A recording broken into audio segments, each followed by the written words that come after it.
Olá, queridos alunos da Rede Pública do Estado de Rondônia, sejam todos bem-vindos para mais uma aula de filosofia. Eu sou o professor Luciano e hoje vamos estar tratando de um novo assunto, de uma nova temática dentro da filosofia antiga. Hoje vamos começar a trabalhar sobre o helenismo. Vamos compreender o que é o helenismo, as escolas helenísticas que surgiram. Então, olha só, o pontapé da nossa aula de hoje. Nas aulas anteriores, vimos sobre a filosofia clássica. Os sofistas, vimos Sócrates, Platão e Aristóteles. Agora vamos dar mais um passo à frente, vamos para o período conhecido também na filosofia como helenismo, filosofia helenística. Vamos então conhecer como que se deu todo esse período, ok? Vamos então ver o que nós temos para a aula de hoje? O tema da aula de hoje são as escolas helenísticas, ou também conhecidas greco-romanas. Parte 1. Essa aula ela foi dividida em duas partes. Nesse primeiro momento, vamos trabalhar a passagem da era clássica, do período clássico, para a era helenística. E dentro disso, vamos trabalhar o epicurismo, o conceito de felicidade e prazer da vida oculta e moderada. Então, são esses dois momentos que nós iremos trabalhar na aula de hoje. E as habilidades, ler textos filosóficos e não filosóficos de modo significativo. Articular conhecimentos filosóficos e diferentes conteúdos e modos discursivos, como as ciências naturais, a arte e outras. Pessoal, então aqui vamos começar a adentrar no período helenístico. Vamos conhecer esse período que é tão pouco comentado dentro da filosofia. É um período assim que não é muito explorado, mas que tem um papel muito importante para a filosofia e nós vamos apresentar isso a partir de hoje. Vamos lá então? Período das escolas helenísticas. Inicia no contexto das conquistas de Alexandre Magno, ou seja, Alexandre Magno, que foi aluno de Aristóteles. Então, o período helenístico, as escolas helenísticas começam nesse período, no contexto das conquistas de Alexandre Magno, até o fim da era pagã, que além do florescimento do cinismo, que nós vamos ver mais para frente, vê aparecerem grandes movimentos do epicurismo, do estoicismo, do ceticismo e posterior à divulgação do ecletismo. Então são conceitos que correspondem a esse período. Então vamos ver, nesse primeiro momento, a passagem da era clássica para a era helenística. Aristóteles, ele morreu no ano 322 a.C. E, entretanto, Atenas tinha perdido, há 87 anos atrás, antes da morte de Aristóteles, Atenas tinha perdido a sua hegemonia.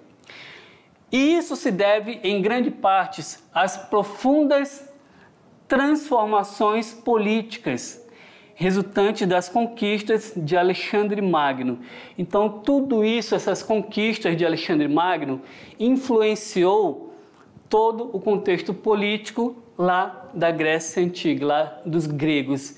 Por quê? Porque através dessas conquistas, a Grécia também veio a se tornar uma região conquistada.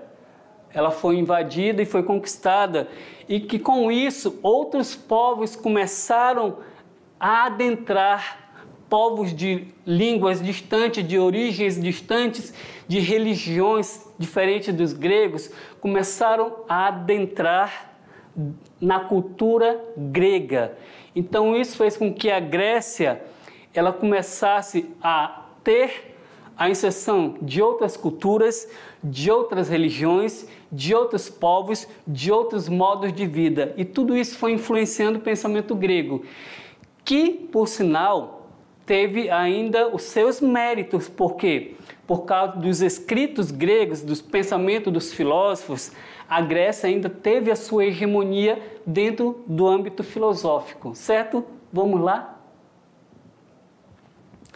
Então, esse período que nós vamos começar a entrar, que é a passagem da era clássica para a era helenística, corresponde ao período pós-socrático. Alexandre Magno era rei da Macedônia. Aristóteles também vinha da Macedônia. E durante algum tempo, como nós já vimos na aula passada, Aristóteles ele veio a se tornar professor do jovem Alexandre. Então, por um certo período, Aristóteles foi professor de Alexandre Magno. Só que assim que Alexandre assume o poder, o Aristóteles ele foi dispensado. E com isso, ele lançou a última e decisiva vitória sobre os persas. Ele quem? Alexandre. Através de suas inúmeras campanhas, criou um império vastíssimo que compreendia a Grécia, o Egito, a Pérsia, e esse império se estendia até a Índia. Então foi um império muito grande de Alexandre Magno. Ele fez várias conquistas. Então, dentro da passagem da era clássica para a era helenística, começa então uma época nova na história da humanidade. Através das conquistas, temos agora uma nova época, com características de uma comunidade internacional, em que a cultura e a língua grega passa a desempenhar uma ação dominante. Então temos aqui uma certa hegemonia, mesmo a Grécia sendo conquistada, ela passa a desempenhar uma ação dominante através da cultura e também da língua grega, principalmente através dos escritos filosóficos.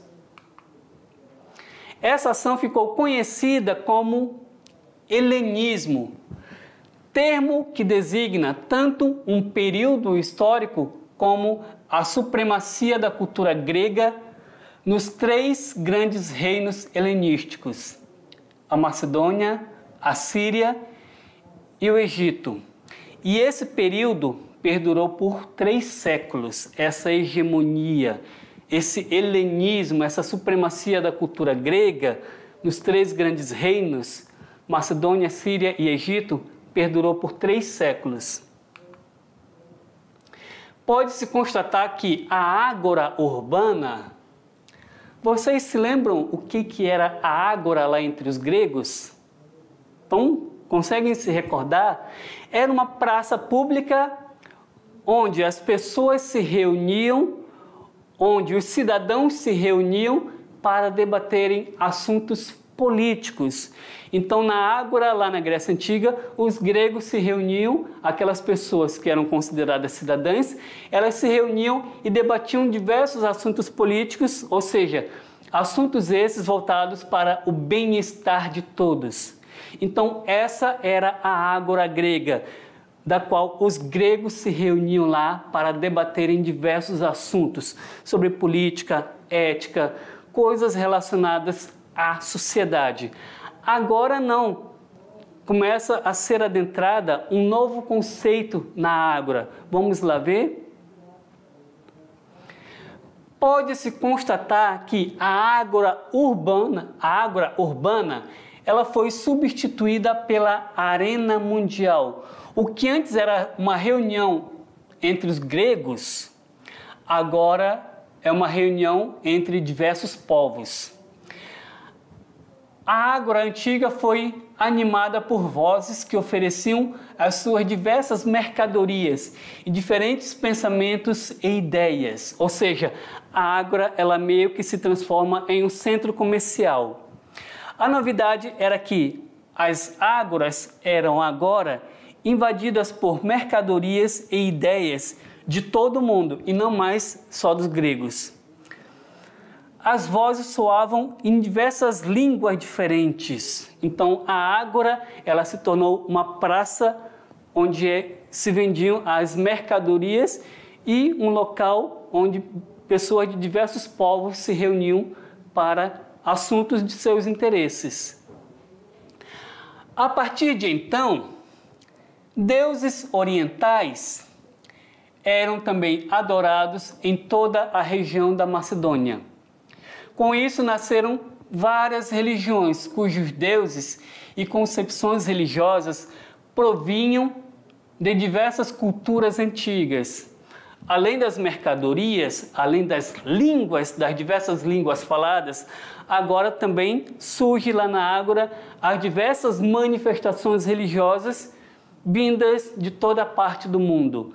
Os gregos tinham uma ideia, eles adoravam uns deuses, agora surgem outros deuses com outros nomes que também passam a ser adorados no território grego. Ou seja, a influência de outros povos que trazem línguas, culturas, costumes diferentes invade também a Grécia. Então a Grécia ela é invadida por diversos povos que trazem as suas culturas. Então a Grécia se torna um centro político não grego, mas agora mundial. Certo? Vamos lá então? Esse fenômeno é designado por fusão de religiões ou sincretismo, o surgimento de diversas ciências, ou diversas religiões, desculpa. Diante dessas fronteiras e divisões, muitos sentiram dúvidas e insegurança em relação à sua concepção de vida. A antiguidade tardia foi marcada, em geral, pelas dúvidas religiosas, pela desagregação cultural e pelo pessimismo. Costumava-se dizer naquela época, o mundo está velho. Por quê? Porque agora tudo está, de uma certa forma, inserido ali.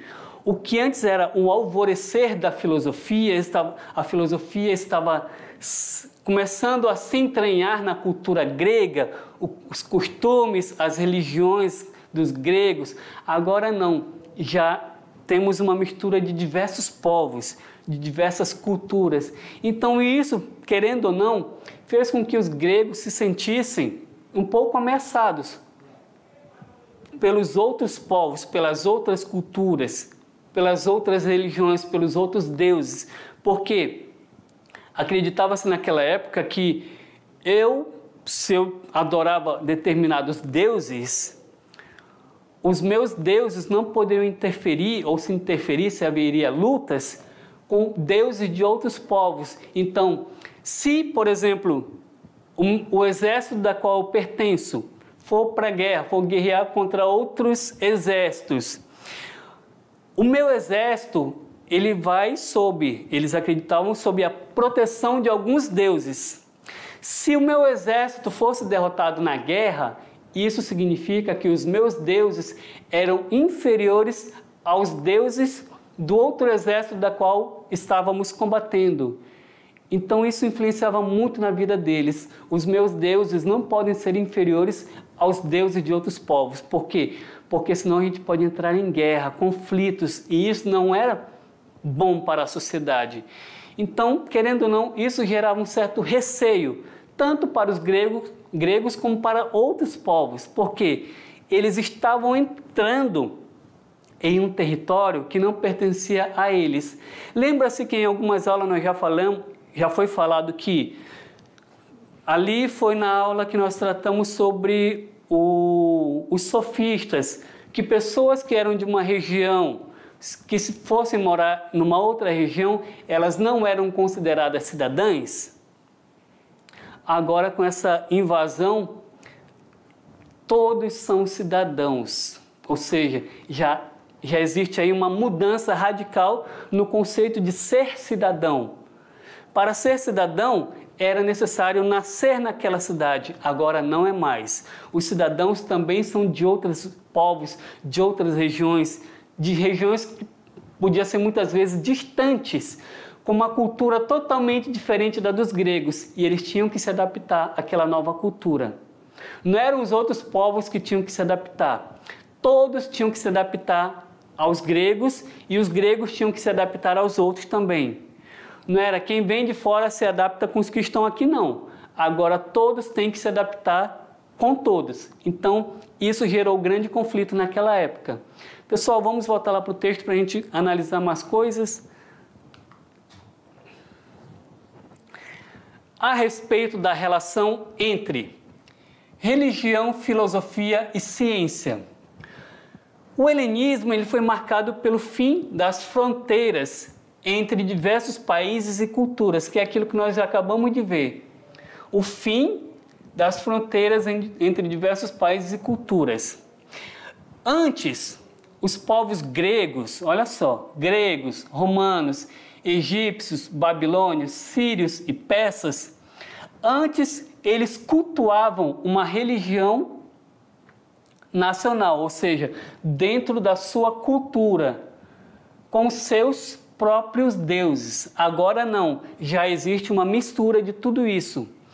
Porém, no helenismo, as diversas culturas misturaram-se e fundiram-se num grande caldeirão que continham ideias religiosas, filosóficas e científicas de todo tipo e de toda parte do mundo.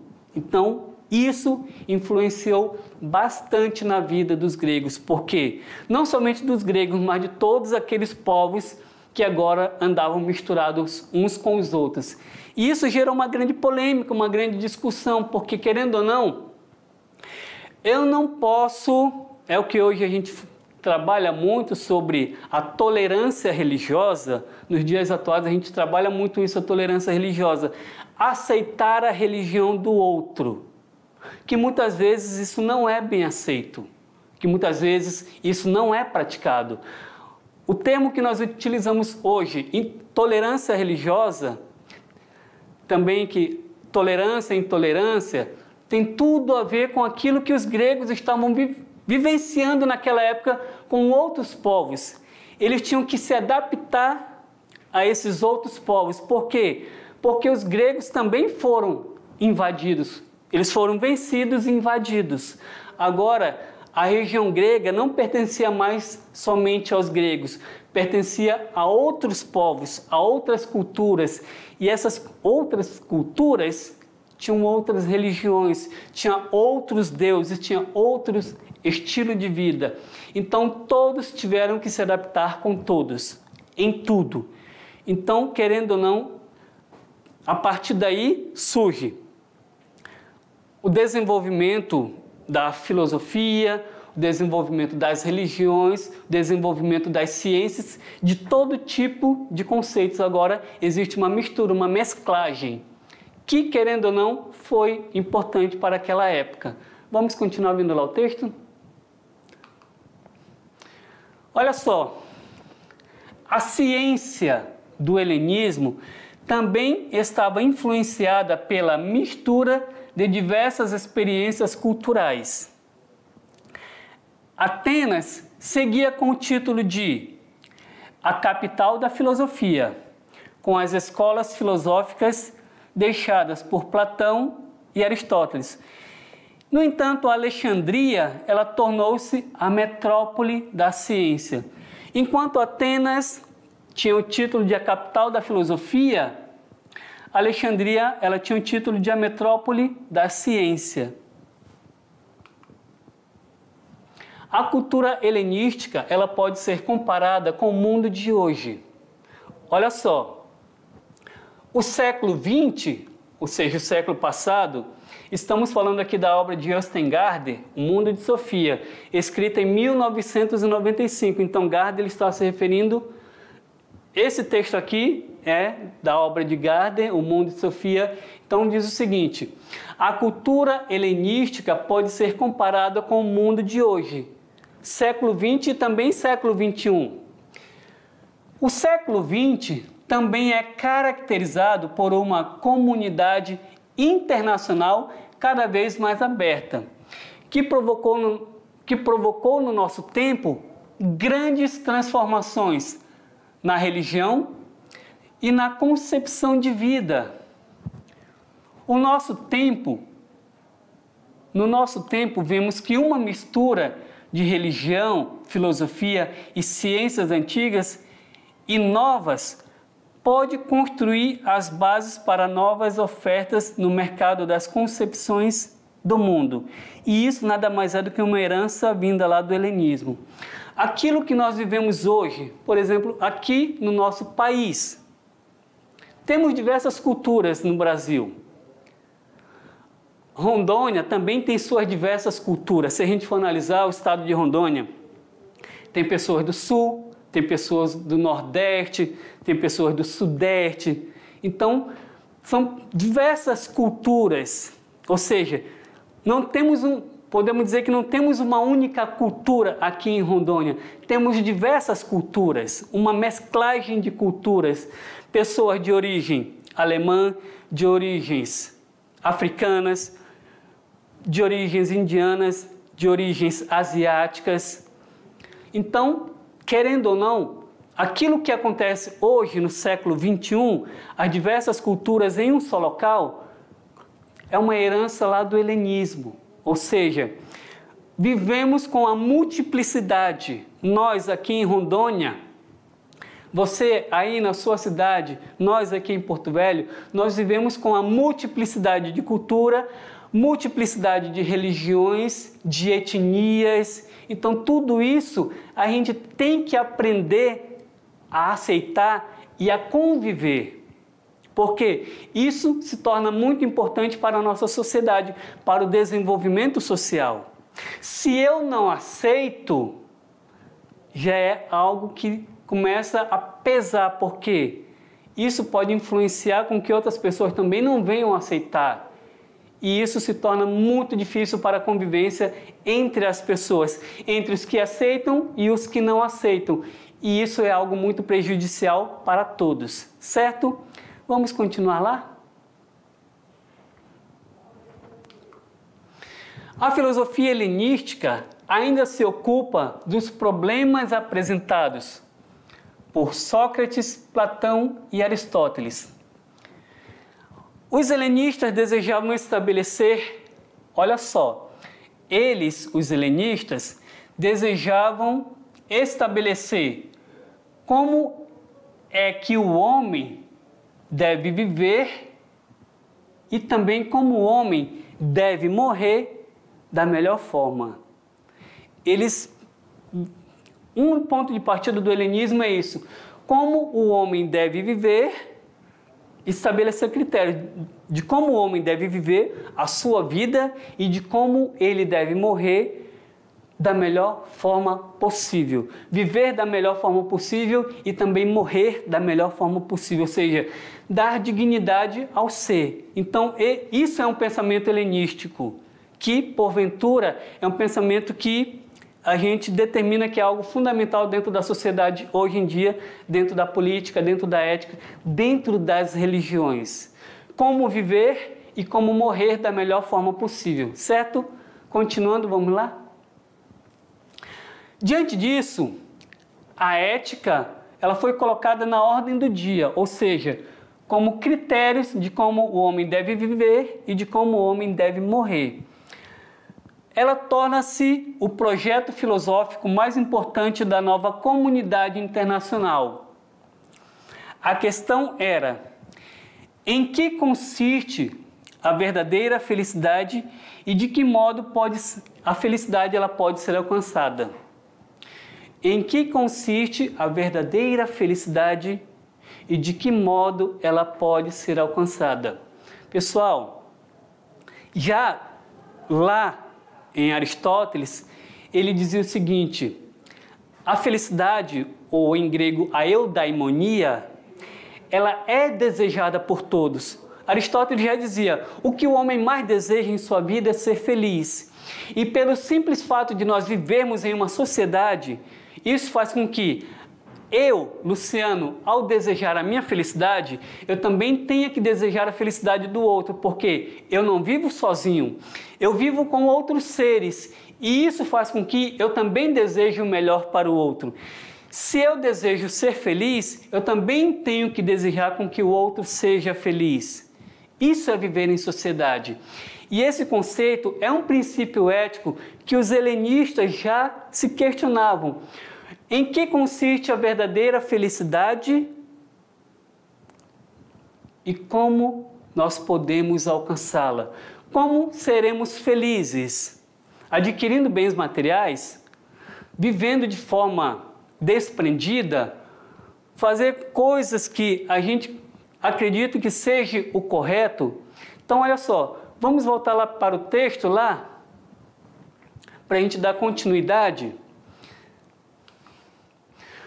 O epicurismo, vamos ver então o pensamento do epicurismo que trata sobre a felicidade e o prazer da vida oculta e moderada. Então, o pensamento epicurista vai trabalhar isso, a felicidade e o prazer da vida oculta e moderada. O epicurismo e outras correntes daquele período propuseram modelos de vida nos quais, olha só, os homens continuariam a se inspirar ainda durante outro... Olha só, os homens continuariam a se inspirar ainda durante outro meio milênio e que, ademais, tornariam-se paradigmas espirituais. Isso quer dizer que não seria algo que aconteceria de uma hora para outra, mas iria demorar um tempo. Um milênio, meio milênio, 500 anos. Então os epicuristas já pensavam disso. O pensamento sobre a felicidade não é algo que vai acontecer de uma hora para outra.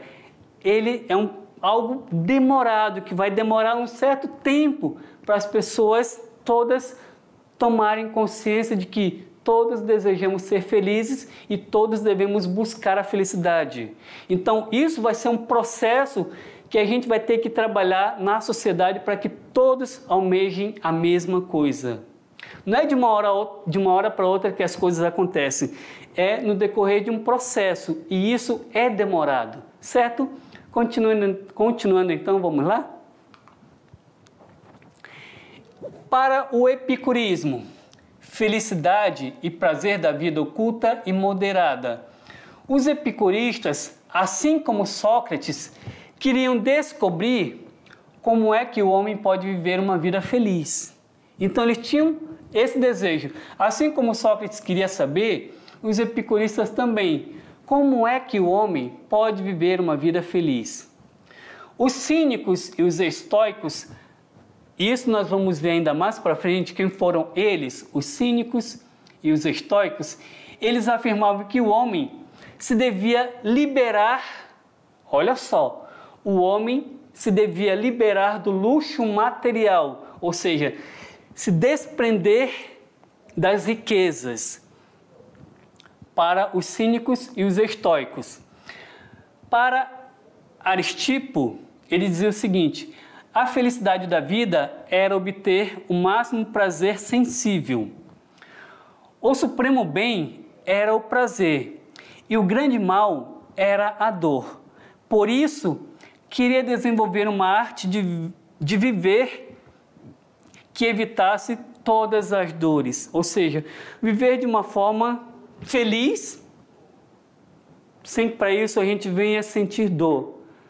Mas querendo ou não, isso seria uma forma de vida ilusória. Fingir com que tudo fosse só felicidade e não existisse os momentos de dor. Será que a gente conseguiria viver hoje, século XXI, dessa forma? Eles naquela época tentaram impor na sociedade uma forma de vida assim, onde as pessoas vivessem uma vida feliz e que predominasse somente a felicidade e que as dores não viessem mais a existir. Por quê? O que seriam essas dores? Uma vivência mal vivida, uma vida mal vivida, que as pessoas simplesmente não buscassem aquilo que elas deveriam buscar. Isso seriam as dores da vida, certo? Continuando, vamos lá. Em meados do ano 300 a.C., Epícoro fundou em Atenas uma escola de filosofia. Nela desenvolveu-se a ética do prazer de Aristipo e combinou-a com a teoria do atomista Demócrito. Então, dentro dessa escola, desenvolveu-se alguns conceitos. A ética do prazer, apresentada por Aristipo, que combinou com a teoria atomista de Demócrito. Epícoro, diante disso, esclareceu que o resultado agradável de uma ação tem de ser sempre confrontado com os seus eventuais efeitos secundários. Por exemplo, se alguma vez coma chocolate a mais que o normal, o que vai acontecer se a pessoa comer chocolate a mais que deveria? Ela pode passar mal? Sim. Muitos dizem que chocolate causa espinhas. Será que é verdade? Mas olha só, era certeza que ela poderia passar mal, comer chocolate além do que ela devia.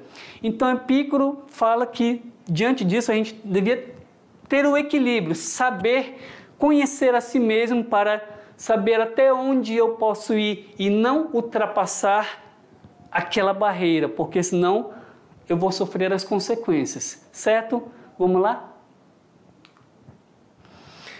Diante disso, eles ficaram conhecidos como os filósofos do jardim, por ter se reunido em um jardim. As reuniões deles eram em um jardim.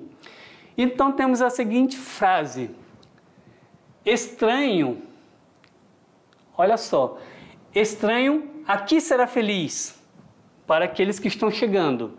Estranho, ou seja, a pessoa que está chegando, aqui você será feliz. Aqui o prazer é o bem supremo. Então todos que chegavam ali naquela escola, naquele jardim, eles eram bem recebidos como uma forma de se sentirem bem ali. O Epícoro queria dizer com efeitos secundários. O que ele queria dizer? O confronto de um resultado agradável em curto prazo. Olha só, o confronto de um resultado agradável em curto prazo com um prazo maior, mais duradouro ou intenso em longo prazo. Pessoal, o que é melhor? Viver uma situação boa, feliz, em um longo prazo ou em um curto prazo? Porque se eu vivo em um curto prazo, isso significa que o próximo momento que eu vou viver não seria algo agradável e feliz. Então, os epicuristas, eles propunham isso, que a gente buscasse viver a vida, uma vida agradável, feliz, a longo prazo. Mas isso era trabalhoso. Então, eles queriam desenvolver na sociedade esse pensamento. Queriam mostrar que era possível viver a felicidade a longo prazo. Vamos voltar lá para compreender melhor esse pensamento deles. Um exemplo. Imagine você deixar de tomar um refrigerante durante um ano. Você, ao invés de gastar o seu dinheiro com refrigerante, você vai economizar durante um ano para possivelmente uma suposta viagem. Aquele dinheiro que você gasta com refrigerante, você não vai gastar, vai economizar para uma suposta viagem, para fazer um curso, para comprar um celular novo, etc. E aí, o que é melhor? O refrigerante é um valor, mas as outras coisas também são. Ela tem um valor, mas elas seriam mais duradouras, não é? É melhor você gastar um dinheiro hoje com coisas que às vezes não é nem necessário para você, ou economizar aquele dinheiro, como a gente viu no texto, para uma possível viagem, para você fazer um curso, ou comprar algo que vai ser mais duradouro. O que é melhor? Então, começa a pensar aí. Não comece a gastar as coisas à toa. Analise naquilo que você quer. Você tem um sonho, tem um objetivo? Ele é longo? Ele é demorado? Comece a lutar a partir disso hoje. Não deixe para amanhã aquilo que você pode começar a fazer hoje, certo? Vamos lá? Para Epicuro, o prazer não era somente um prazer físico, mas também as amizades, a contemplação de uma obra de arte podem provocar sensações agradáveis, sensações prazerosas. A busca condicional para a fruição da vida são também antigos ideais gregos, como o autodomínio, a temperança, a serenidade, porque a concupiscência ela tende a ser refreada. Ou seja, eu não posso fazer as coisas desesperadamente porque, eu quero aquilo, eu quero aquilo, eu quero aquilo e pronto. Eu tenho que saber dosar. Eu tenho que saber aquilo, naquele momento que eu quero, é essencial para a minha vida. Eu estou necessitando daquilo, por exemplo, comprar um sapato. Eu quero comprar um sapato para mim porque eu passei na frente de numa loja e achei muito bonito. Só que lá em casa eu já tenho 5 sapatos. Será que é necessário comprar mais um?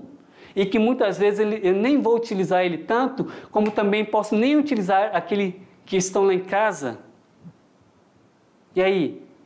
É mais fácil a gente se controlar para conquistar as coisas depois ou comprar as coisas compulsivamente, sem a necessidade daquilo. Então os epicuristas já pensavam nesse contexto. Agir de forma moderada, pensar, será que isso é necessário nesse momento em minha vida?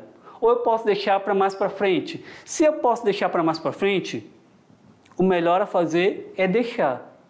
Certo? Analise isso na vida de vocês também. Vamos lá? Por isso que a serenidade, olha só, também ajuda a suportar a dor. Eu queria comprar um celular, mas o celular que eu queria não era o que eu comprei. Eu acabei comprando um mais simplesinho e não estou muito satisfeito com ele. Então, por que você não esperou mais tempo, juntar mais dinheiro para comprar aquilo que você queria? E aí? Então, a gente tem que começar a se controlar nessas coisas, pessoal. Porque eu não posso fazer as coisas compulsivamente. Eu tenho que ter serenidade para saber se aquilo que eu quero naquele momento é bom para mim ou não.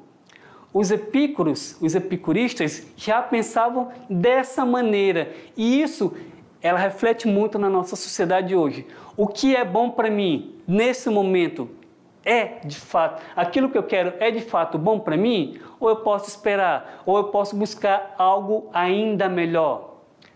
Vamos pensar nisso? Que eu também preciso pensar em muitas coisas na minha vida. Mas vamos lá para o texto, continuando a aula, que já está quase se encerrando. Demócrito dizia que para termos uma vida feliz, é bastante importante superarmos o medo da morte. A morte é a única certeza que nós temos na vida e nós temos que superar esse medo. Sua pergunta: por que devemos ter medo da morte? Porque enquanto existimos, olha só, Demócrito, ele afirma, porque enquanto existimos, a morte, ela não está aqui. E logo que ela vem, não existimos mais. Ou seja, enquanto eu existo, a morte ainda não está presente em minha vida. A partir do momento em que eu não existo mais, a morte ela se faz presente em mim. Então, eu tenho que viver a minha vida. Eu tenho que ter certeza de que a morte, ela um dia vai acontecer em minha vida. Eu não sei quando. Mas se ela ainda não está acontecendo, eu tenho que viver a minha vida. E viver a vida da melhor maneira possível. Isso Demócrito já pensava também. Demócrito, que é um filósofo pré-socrático. Ele dizia, vamos voltar lá para o texto? enquanto existimos, porque enquanto existimos, a morte não está aqui. E logo que ela vem, não existimos mais. Então, devemos viver a nossa vida. Após a morte de Epicuro, seus seguidores viviam uma busca constante de prazeres. O lema era: vive o momento, viva o agora. E o termo epicurista ele é hoje aplicado pejorativamente a uma pessoa que vive apenas para o prazer. Vive o momento não é viver a vida somente de prazeres, mas a busca pela felicidade. Para os hedonistas, o bem encontra-se no prazer. No senso comum, há um suposto pensamento de que a sociedade atual interpassa pelo hedonismo, por identificar a felicidade, a satisfação, olha só, identificar a felicidade, muitas vezes a gente acaba fazendo isso, parece que a felicidade se dá na satisfação imediata dos prazeres, sobretudo pelo comunismo, pelo consumismo. Ter uma bela casa, um carro possante, muitas roupas, boa comida, múltiplas experiências sexuais e também pela incapacidade de tolerar qualquer desconforto, seja uma simples dor de cabeça, seja o enfrentamento de uma doença e da morte, isso tudo foi pensado por eles. Segundo a ética epicurista, os prazeres do corpo são causa de ansiedade e sofrimento. Por isso, para que a alma permaneça imperturbável, é preciso aprender a gozar os prazeres com moderação e a desprezar os prazeres materiais, o que leva Epicuro a privilegiar os prazeres espirituais, sobretudo os que dizem respeito à amizade, à confiança no outro. Assim diz Epicuro: o prazer é o início, o prazer é o início e o fim de uma vida. Embora o prazer seja o nosso bem primeiro e inato, nem por isso escolhemos qualquer prazer. Há ocasiões que evitamos muito prazeres, quando deles nos advém efeitos, o mais das vezes, desagradáveis. Então a gente tem que saber lidar com os prazeres. O que ele pretendia é orientar o ser humano que deve alcançar o prazer moderado e ao mesmo tempo alcançar a felicidade. Pessoal, espero que vocês tenham gostado da aula de hoje e na próxima aula a gente vai fazer a revisão daquilo que foi trabalhado hoje, ok? Tchau, tchau, pessoal. Até a próxima.